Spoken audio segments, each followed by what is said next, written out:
guys, welcome to my channel, and for today's video, I'll be sharing something personal pero related sa future career ko.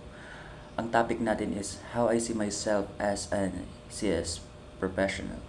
So, alam nyo, ever since I started studying CS, I realized na hindi lang siya tungkol sa coding at paggawa ng programs.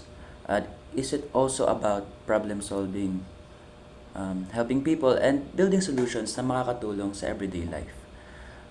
Nakikita ko yung sarili ko in the future as someone who's working in tech industry. Siguro, it's either software developer, system analyst, or even maybe sa cybersecurity.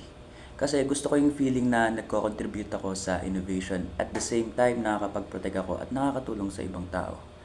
Pero syempre, hindi madali.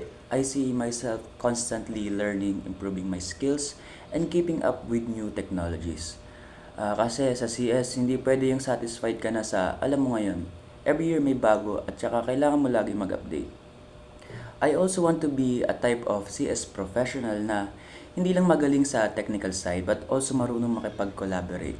Kasi kahit gaano ka kagaling sa coding, kung hindi ka marunong makipag-communicate, mahirap din. So, I picture myself as someone na balance, techie pero team player. So, yun lang guys.